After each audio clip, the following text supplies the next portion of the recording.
Life. It seems like from the time we are born, there's only one course. Grow up, grow old, and die. Olam HaMiddot, a guide to understanding and refining our character. Hi everyone, welcome to another edition of Olam HaMiddot. I'm Devorah Esther, and we are here for another lesson. Last week's lesson was really powerful. And, it really touches on a subject that we all need to internalize and make it part of ourselves, which is judging a person really based on their middot, their character traits, as opposed to their etiquette. But before we get into this next chapter, I would humbly ask that you would, click the subscribe button. And this way you can be notified of upcoming lessons. I think this book is going to be a powerhouse of just a powerhouse of knowledge that I think we can use in today's day and age, especially with everything that's going around. These words that the sages are bringing to us are not just about fixing ourselves, but I think in many ways they give us the tools to be able to maneuver in this world, especially in a time where we are lacking that information and that leadership to teach us, listen, anyone can give you a great sermon and anyone can give you something like Hazuk that lasts all of an hour, and then you're back to yourself again. You need the tools to go out into the world and to handle the situations that are coming your way.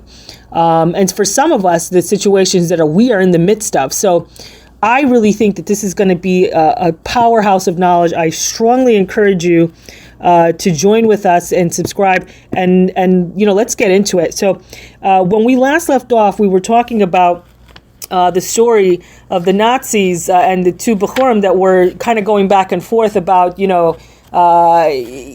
do this a lot, right? Like we take some of the words of the sages and we apply it to what we feel is convenient to what we want to happen.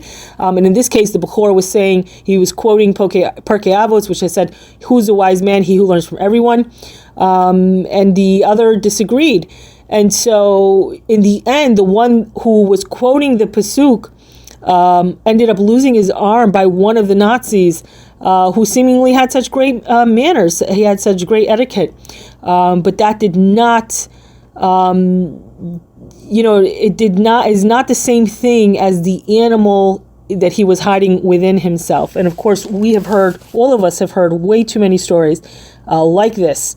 And this is a lesson that all Jews and all non-Jews need to learn. Stop judging people because they say all the right things, right? There's a great quote, "Thou dost protest too much," and it's always the people who are screaming about the virtue who are violating the very thing they're screaming about. Okay, you need to pay attention to what's going on in the world, and these words of the sages, I pray that they would penetrate into your mind, to your heart, into your every being. So we're going to start. It says, aligning our middot with the Torah, and it says on the pasuk, Shaul as well as the people took pity on Agag. Okay. Oh boy, I can already feel it. We're going to get to it. This is brought down in Shmuel 1:15-9. And the Midrash Yalkut 121 teaches, Rabbi Yehoshua ben Levi said, anyone who is compassionate towards the cruel in the end will become cruel to the compassionate, as the later verse states, and Nov, the city of the Kohanim, he killed by the sword. This is also brought down in Shmuel 1. This is 22:19. And the Midrash seems to be teaching us that a person's middot have to be calibrated according to the mitzvot of the Torah. Only then are they significant and enduring. For if a person's middot are determined only by his emotions and intellect, they are insignificant and unsustainable. Now, I want to tell you, Hashem has also told us, right? You are to know. I can't tell you, this was so instrumental when I was waking up out of the mishigas of Christianity back in my heyday.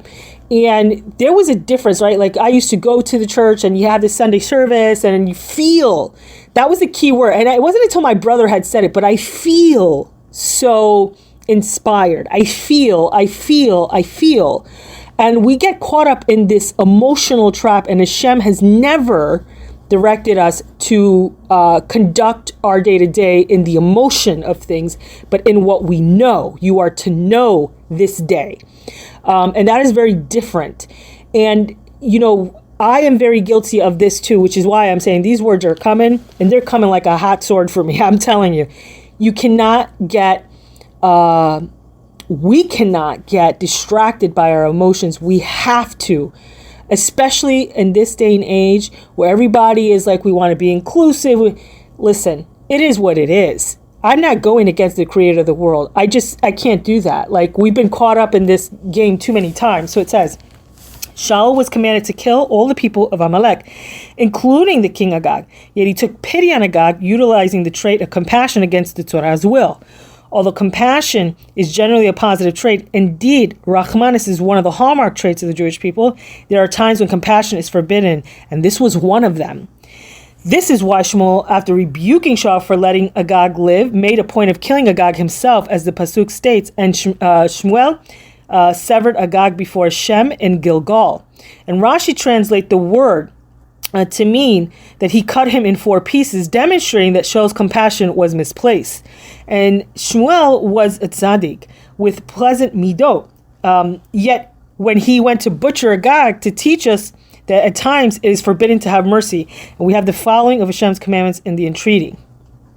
In this case, the reason why Agag deserved no mercy is obvious. Just before killing him, Shmuel told him, just as your sword made women childless, so your mother will be childless among women. And the trait of Rachmanis, which is mercy, it demanded compassion on those who suffered or would suffer in the future at the hands of the evil Agag. And killing him was an actual act of mercy towards the victims, right? And this is another thing that society is doing now, right? We're having passion for the Agags of the world, right? And then when they get to the sword, when they are put to the sword by whatever way Hashem brings down, Has v'shalom, right? Then we tend to rally around the aggressor and instead of the victims. This is like a no-no, and we're doing this at record numbers in our society. And so it says, nevertheless, we need to know how our own logic is irrelevant when it comes to the Torah's mitzvot. And whether or not we understand the reason for a specific mix-up, we have to believe wholeheartedly that Hashem is righteous in everything he does. And he does, and that whatever is commanded is the way it should be. This idea is reflected in the pasuk. Its ways are ways of pleasantness, and in all the pathways are peace. And this is brought down in Mishlei 3:17. And Torah paths are always good, and whatever is opposed to Torah is evil. And Shaul took pity on Agag because he followed his own natural emotions rather than following Hashem's will. And later, when Shaul's heart was filled with hatred and envy towards David, he again followed his dictates of his heart and murdered the Kohanim of Nav. And the antithesis, and this was the antithesis of Hashem's will. And when Hazal say anyone who's compassionate towards the cruel in the end becomes cruel to the compassionate, they are teaching us that when a person is not bound by Hashem's will and his mitzvot, he will inevitably stray from the proper path and fall into the control of evil inclination. Left to his own imperfect devices, he will invariably commit terrible injustice. This is exactly what's going on today. My goodness, I am always like blown away by the sages, and I'm going to. There's like actually 3 more portions of this. I'm just going to go on to one more because, again, like the last lesson, I feel like what's being brought down to us needs to be digested and internalized because this is like heavy hitting, especially for what's going on in today's day and age. So it says measuring midot. It says the word midot literally means measures.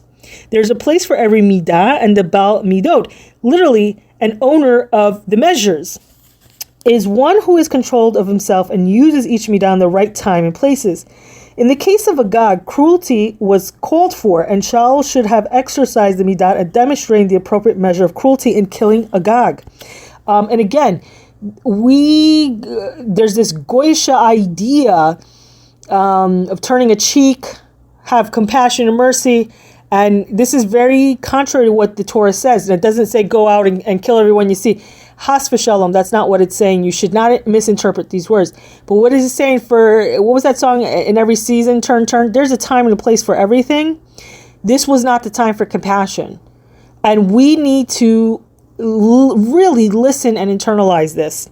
And so it says, if a person is incapable of acting in opposition of his natural tendencies and is not gentle in circumstances where harshness is necessary, he is not a true Baal Midot. Right? And so in a similar vein, I heard the following explanation of the Pasuk, you shall love your fellow as yourself. Oh, here we go. Here we go. Because this is something that a lot of people quote in all the wrong times, right? So here we go. Get ready. Hold on to your. I don't know if you wear a kippah or a mitzpachat. Hold on to it because I think we're getting ready to get blown away. You shall love your fellow as yourself. I am Hashem. Vayikra 19:18. Our love toward our fellow Jews has to be a function of Hashem's command. If we love others because that is our own nature or for some other reason, it is not considered a fulfillment of the mitzvah. The understanding of the midot helps explain why, during the Holocaust, people who seemed to have good midot, or at least seemed to be compassionate, turned to cruelty and murder. Their midot were not genuine because they were disconnected from Hashem's will. Therefore, these people were easily transformed into evil monsters when exposed to the Nazis and their ideology.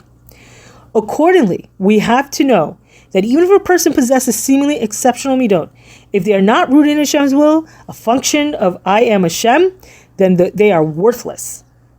If midot cannot be relied upon to anchor or guide him on the right path. In this vein, Orchos Tzadikim state in his introduction that a person who wishes to acquire good midot must intertwine each midah with Yirat Shamayim, which is the fear of heaven. He compares Yirat Shamayim to a thread that is strung through pearls and knotted at the end to hold the pearls in place. If the knot is undone, all the pearls will loosen and fall off. Similarly, if a person lacks Yirat Shamayim, he will be incapable of acquiring good midot. One who does not possess good midot, says the Orach Tzadikim, cannot be in possession of Torah mitzvot either, since the entire Torah depends on rectifying one's midot. The Orach Tzadikim explains that all the midots can be either positive or negative. A wise person can transform even negative midot into good midot, while a foolish person can transform even positive midot into negative ones. Oh my goodness. Okay, let's just back up for a second. Is this not what we're seeing all the time? Right? In the news, in all the frontline stories. I want you to look at what's really going on, right? It's just really mind-blowing. You know, I really hope that people are internalizing this and not being fooled by the rhetoric that's being shouted out there by everyone who wants to sound relevant in today's day and age. Please look behind that. Look past that. Let us not fall into the traps that we as Klal Yisrael have fallen into for many, many, many generations. Thinking that we know better than what the Torah has mandated for us. I pray with Hashem's help that He will help each and every one of us have ears to hear and eyes to see what is really going on. And I'm going to, like I said, there's two more sections of this chapter. Two more sections. But I want to leave it, I want to kind of break this up because I feel this is so on par with what's going on in today's day and age that I feel like we need to take this and internalize. And maybe you need to go back and listen to the first one. And maybe when the third one comes out, you need to listen to them all on the same day as well. I mean, this is like a lesson we have to keep over and over and again. And it's not to be strayed by our emotions. Hashem did not tell us, He did not direct us to be emotional people. He said you are to know, right? That's why He gave you a mind to think. Don't be, part of the sheeple, right? The people that just want to be led. Tell me what to do, tell me what to think, and I'll do and I'll think it. Do what the Torah tells you, right? This is going to save not only you, it's going to help you in your day-to-day. Listen, Hashem is helping us, and we just have to reach out and grab His hand. So I pray that you will do that with Hashem's help. But that's it for today, and I hope we'll all be together again soon. B'ezrat Hashem. If you've enjoyed this video or know someone who would, please share it. Sikul mitzvot. If you'd like to be notified of upcoming episodes, click subscribe to be notified.